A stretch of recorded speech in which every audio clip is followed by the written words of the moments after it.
Doctor M Sugunarao గారు అందించిన సిలువపై ప్రేమ సందేశం. క్రీస్తు ప్రభువు మానవాళి పాప పరిహారార్థం సిలువపై ప్రాణత్యాగం చేశారు. తిరిగి 3వ రోజున లేచారు. ఆ తర్వాత కొన్ని సంవత్సరాలకు జరిగింది సంఘటన.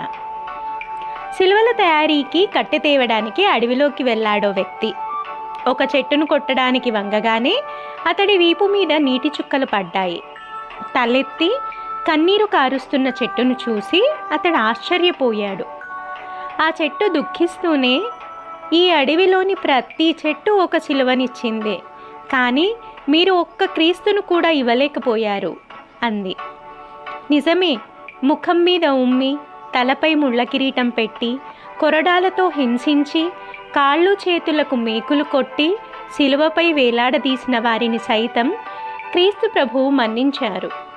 తండ్రి, వీరేం చేస్తున్నారో వీరికి తెలియదు కనుక క్షమించు అనే క్షమా సందేశాన్ని అందించారు. ప్రేమ, కరుణ, సేవలతో కూడిన త్రిగుణ సిద్ధాంతాన్ని ఆయన శిలువపై నుంచే చాటి చెప్పారు.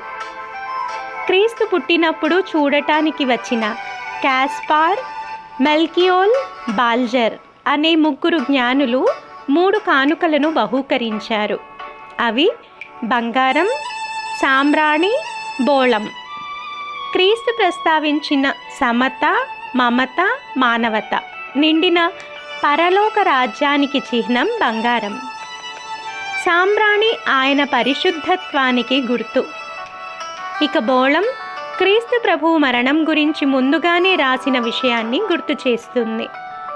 పశువుల తొట్టెలోని బాలయేసును చూసి మరియతో, అమ్మా, నీ కడుపున దేవుణ్ణి ప్రేమించేవాడు పుట్టాడు అని చెప్పాడు. మొదటి జ్ఞాని. రెండో జ్ఞాని, నీ కుమారుణ్ణి దేవుడు ప్రేమిస్తాడు అన్నాడు. మూడో జ్ఞాని, దేవుడు, నీ కుమారుడు ఇద్దరూ ఒకటే అంటూ నిర్ధారించాడు. ఈ ముగ్గురితో పాటు 4వ జ్ఞాని అర్బబాన్ కూడా యేసుక్రీస్తును దర్శించడానికి బయలుదేరాడు. దారిలో ఒక క్షతగాత్రుణ్ణి చూసి ఆగిపోయిన ఆయన ఆ వ్యక్తి కోలుకునే వరకు సేవ చేశాడు.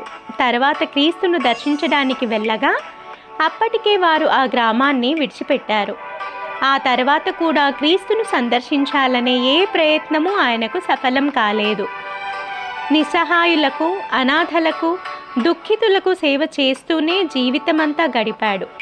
సిలువపై చనిపోయి 3వ రోజు లేచిన ప్రభువు కలలో దర్శనమివ్వగా, అయ్యో తండ్రి, నేనింతవరకు నిన్ను చూడలేకపోయాను అంటూ బాధపడ్డాడు. అందుకు ప్రభువు, నువ్వు చాలాసార్లు నాకు కనిపించావు. ఆకలిగా ఉన్నప్పుడు ఆహారం ఇచ్చావు, చలికి వణుకుతున్నప్పుడు వస్త్రాన్నిచ్చావు, గాయపడినప్పుడు సేవ చేశావు అన్నారు. ప్రభు ఈ మాటలకు చెప్పి అర్బబాన్ను గుండెలకు హత్తుకున్నాడు. బైబిల్లో లేని ఆర్టబాన్ కథ క్రీస్తు ప్రభు ప్రేమతత్వాన్ని చెబుతుంది.